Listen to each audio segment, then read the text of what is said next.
Saudara-saudara, kita bertemu kembali di dalam saat teduh kita, dalam perenungan kebenaran firman Allah yang boleh menjadi kekuatan dan pertolongan bagi kita. Mari kita tundukkan kepala kita berdoa. Bapa di dalam sorga yang kami puji dalam Tuhan Yesus, apabila kami masih bisa diberikan waktu dan kesempatan, boleh bertemu muka, walaupun melalui video call atau melalui live streaming, namun kami bersyukur bahwa Engkau memberikan nafas kepada kami boleh menghirup udara segar, itu anugerah Tuhan yang boleh kami syukuri. Tapi terutama kami juga mengucap syukur untuk kepastian keselamatan yang kami imani hanya ada di dalam pribadi Yesus yang sudah menjadi Tuhan Juru Selamat hidup kami. Terima kasih Tuhan, kami akan menerima kepada firman Allah yang boleh disampaikan oleh hamba-Mu. Dalam nama Tuhan Yesus kami sudah berdoa. Amin.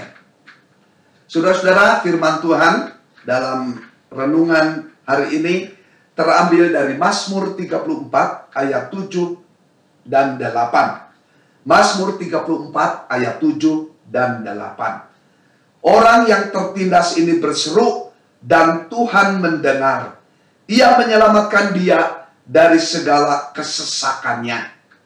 Malaikat Tuhan berkemah di sekeliling orang yang takut akan dia, lalu meluputkan mereka. Amin.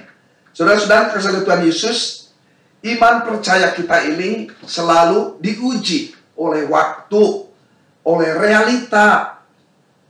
Apa maksudnya?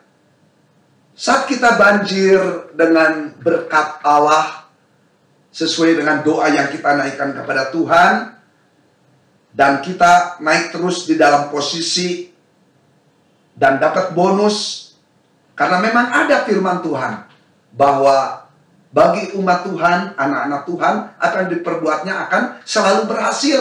Puji Tuhan. Tetapi saudara-saudara, masalahnya bagaimana kualitas iman kita pada waktu kita diperhadapkan kepada berkat-berkat sedemikian rupa. Apa kita akan menunjuk diri kita sendiri bahwa kita cukup rohani, bahwa Allah selalu mendengar doa kita? Ini bahayanya saudara-saudara. Tetapi saya percaya, saya lebih setuju, Allah memperhitungkan iman kita pada waktu kita mengalami satu situasi yang kritis, bin tragis, dan ini tidak mudah. Tapi justru Allah ingin melihat kedalaman hati kita. Sampai sejauh mana iman percaya kita kepada Tuhan. Nah, ada beberapa yang ingin saya sampaikan. Yang pertama,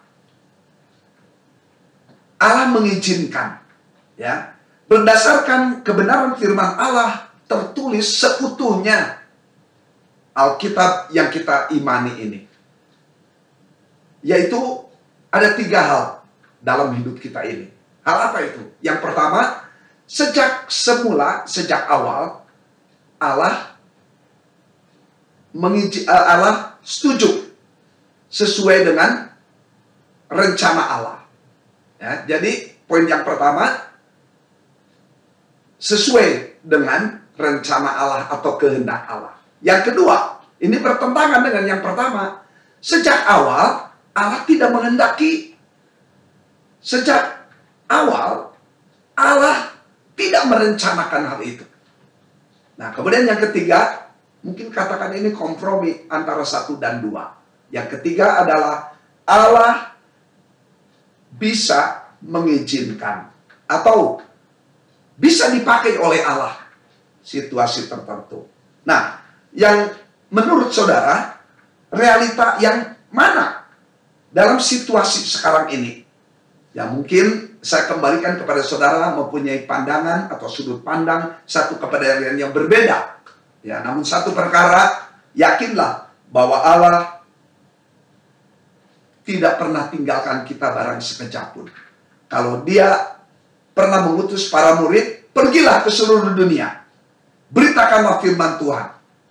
Maka pengutusan itu tidak sekedar pengutusan, tidak sekedar menyuruh. Kita tidak sekedar memberikan instruksi saja. Tetapi kemudian di dalam Matius 28 ayat 20 dikatakan, dan ketahuilah, aku menyertai engkau sampai kesudahan zaman.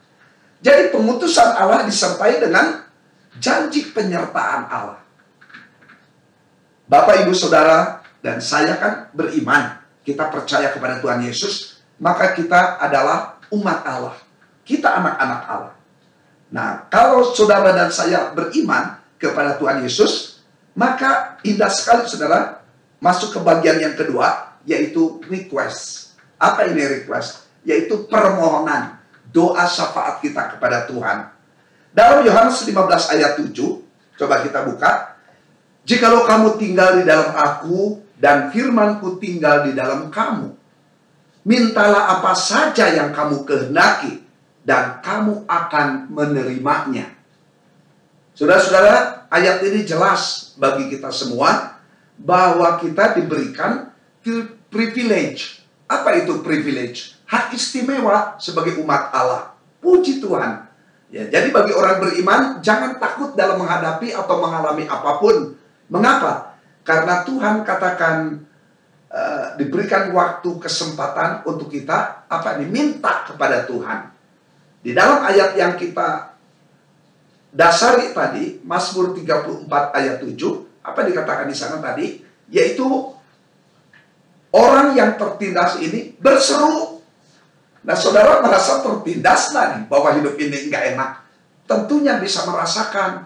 Memang itu baik untuk kita. Kalau pemerintah menghimbau, menginstruksikan untuk kita jaga jarak dengan orang, demikian juga dibatasi sentuhan fisik, bahkan di dalam rumah sekalipun katanya itu, ya, apalagi di luar rumah, itu maksudnya baik untuk apa? Prevensi, mencegah penyebaran virus ini, supaya tidak terjadi lagi hal-hal yang lebih fatal. Nah, namun di sini sebagai orang percaya kepada Allah, yaitu hal apa ini? Kita berseru kepada Tuhan, dikatakan kata berseru, kemudian saya lihat dalam bahasa aslinya apa itu? Itu disebut dalam Ibraninya kara, dalam bahasa Indonesia. Tapi dalam bahasa Inggris, ini kara ini dibacanya kaurau. Apa ini artinya? Memanggil dengan suara keras, berteriak, menjerit.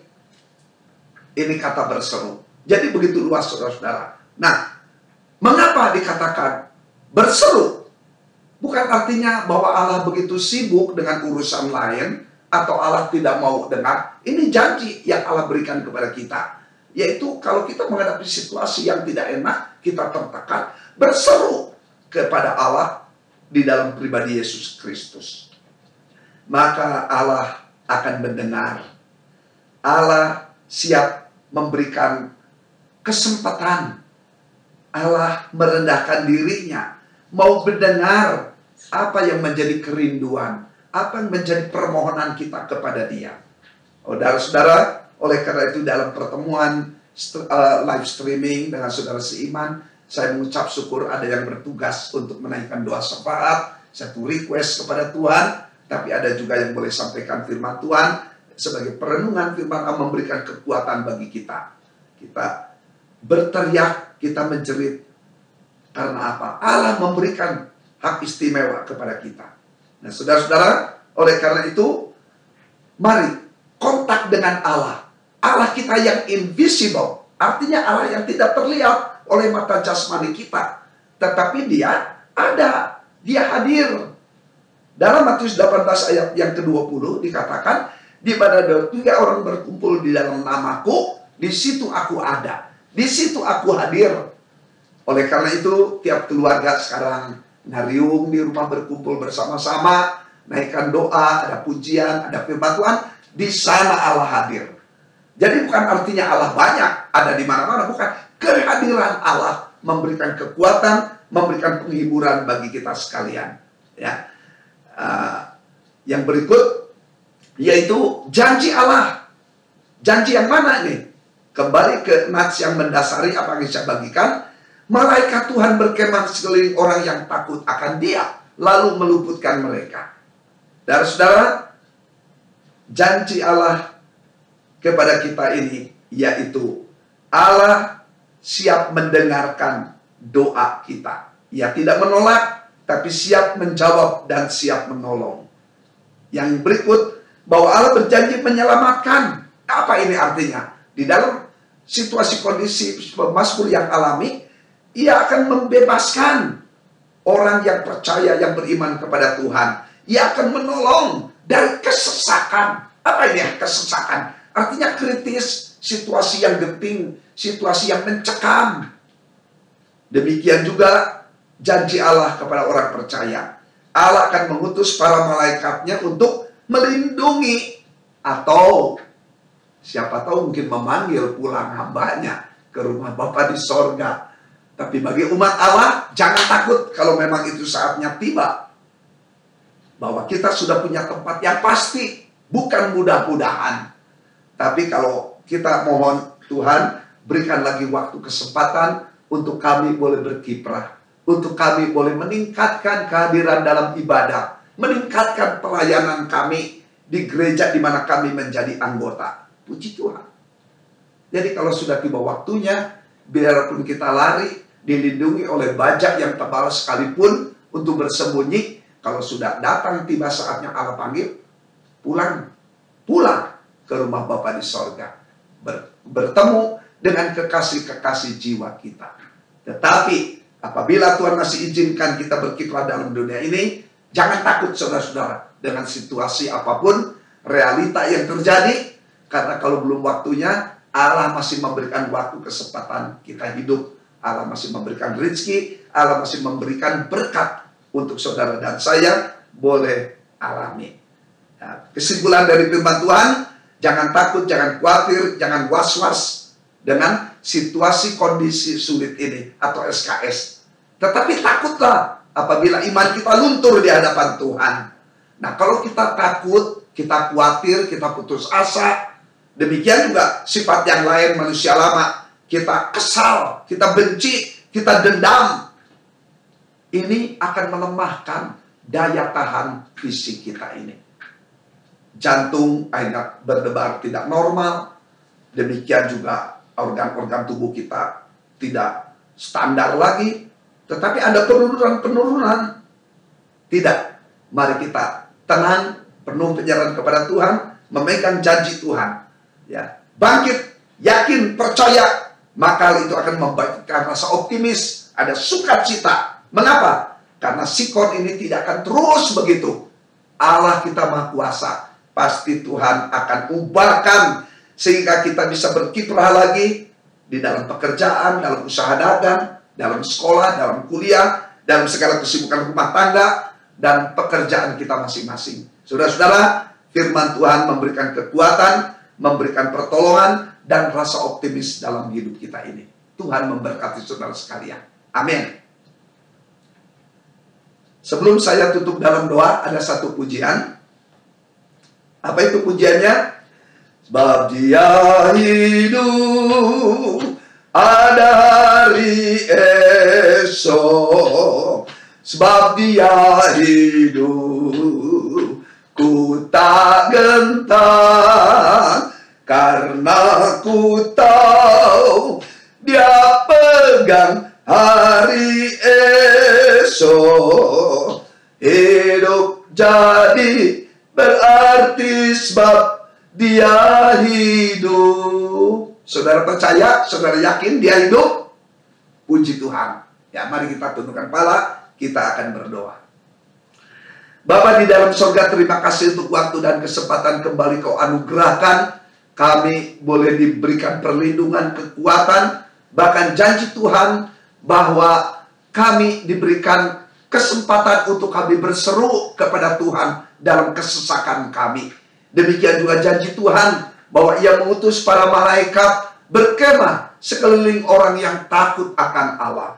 Oleh karena itu Tuhan, terima kasih untuk janji-janji-Mu dari sekian puluh ribu yang ada dalam Alkitab, diberikan Tuhan kepada kami orang percaya segala abad, segala zaman di dalam Yesus Kristus. Hamba menyerahkan seluruh kehidupan anggota jemaat-Mu, pria, wanita, tua, muda, dimanapun mereka berada. Hamba menyerahkan semua dalam tangan perlindungan-Mu. Hamba menyerahkan para majelis, para pelayan, segenap anggota jemaat-Mu. Hamba percaya Tuhan yang menolong, memberikan kekuatan baru kepada mereka. Terima kasih Bapa. Demi nama Tuhan Yesus, kami sudah berdoa dan mengucapkan syukur. Semua katakan